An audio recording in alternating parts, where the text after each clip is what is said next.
Be on the News Diary.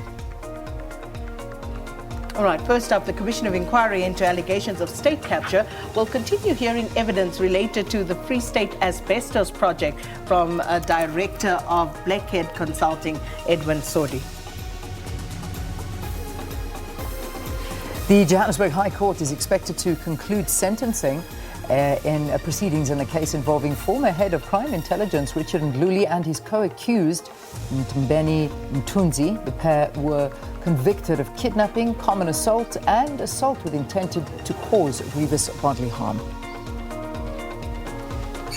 And 5 suspects arrested for tender fraud at the South African Police Service are expected to appear in the Pretoria Magistrates Court this morning.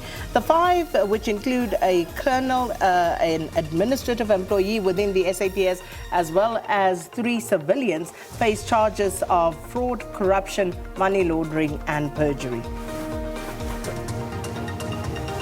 Right, according to the Health Ministry, the latest statistics, the cumulative number of confirmed COVID-19 cases in South Africa is at 671,669.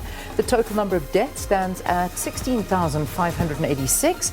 A total of 604,478 people have since recovered, which brings the total number of active cases to 50,605.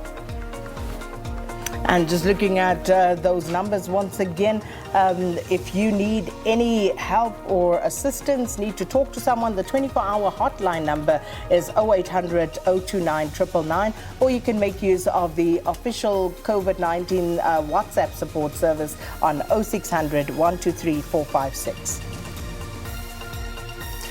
All right, let's have a look at a breakdown of the stats now, and we can see that Gauteng, 219,202 is Gauteng. KwaZulu-Natal, 118,797. The Western Cape, 110,493. The Eastern Cape, 88,975. The Free State, 46,349. The Northwest, 29,078.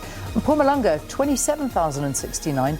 The Northern Cape, 16,397.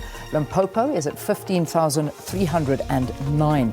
Now, we're looking at the total amount of tests now. That's 4 million, or 4.15 million is the amount of tests conducted in South Africa. Another big figure that we heard happening overnight is that the worldwide coronavirus death toll has now passed the 1 million mark. So that's just a quick glimpse at the global numbers as well. And on to our question of the day now. And in case you haven't seen it yet, Finance Minister Tito Mboweni early this morning tweeted this, and he says, Directors General, my view is that to manage this runaway wage and salary system in the public service and entities, reset a new system altogether. The CEOs and heads must be called DGs, and now therefore they cannot earn more than the DG of the National Treasury, Presidency and DPSA. So we're asking you, do you agree with the views of the Finance Minister Tito Mboweni on this? Yeah. At Morning Live, SABC, let us hear your views. Yeah, and again, remember, just give us a little bit of meat to your answer, whether you agree and why, and if you don't agree, why? So looking forward to it. I think it's a nice conversation and talking point this morning, so looking forward to some of your views. Right, let's move on to the trending topics this morning, and quite a few. We'll get to them one by one. Of course, Zondo is one of the trending topics, and we spotted this in the front page, in fact, of the Star yesterday, where we heard from former President Jacob Zuma's lawyers basically wrote to the chairperson, Raymond Zondo, asking him to recuse himself as the chair of the commission because he has already adopted a biased disposition towards him. And this just gained momentum. And this is what everybody's been talking to and asking questions. Do you think Zondo should step down, or does he just keep his, well, I suppose he's not wearing heels, but dig his heels in and say, no, absolutely not. But also, do you agree with the views of Jacob Zuma and his legal team that Deputy Chief Justice Raymond Zondo has been biased against Jacob Zuma? I mean, I've heard some complaints, I've seen some people complain, some of the witnesses that have appeared before the commission complaining that they feel that perhaps the Deputy Chief Justice, as he goes along, is already making findings. So let me hear what your views are around all of these things. But moving on, the next one, let me just say, if you are of a sensitive disposition, perhaps you want to look away for this one. Hashtag Pinetown. And I don't know if we have the video up for this. We do. So let's take a look at this horrific accident that took place in Pinetown last night. And truck on a runaway plowed into many cars there. And it was just a very horrific accident in which the truck driver unfortunately died. But terrible accident last night in Pinetown.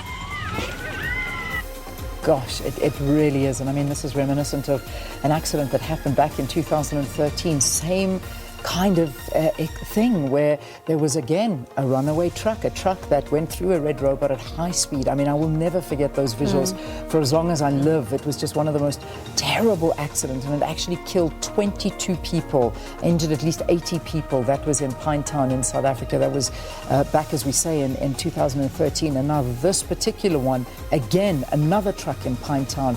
What a terrible story. And we heard that in the traffic report. Rob Byrne was talking to it, saying that still not sure what happened, what's behind this, but there's investigations going on, and 4 cars basically damaged in that. But let's wait for more details to come out of it.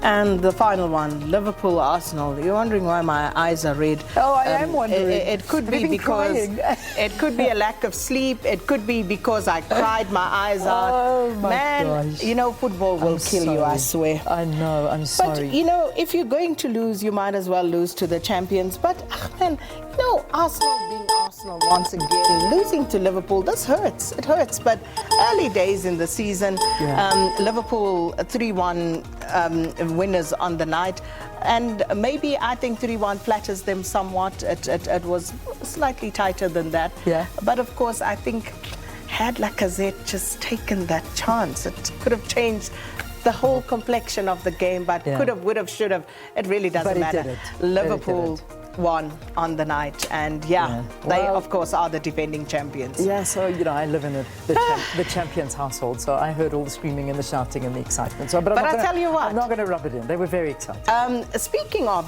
football big in South Africa, and it's that time of the season when the local teams are releasing their new jerseys for the season. This morning we'll show you Orlando Pirates' new kit. Stay with us for that after 7. All right, well, that's a throw forward, but right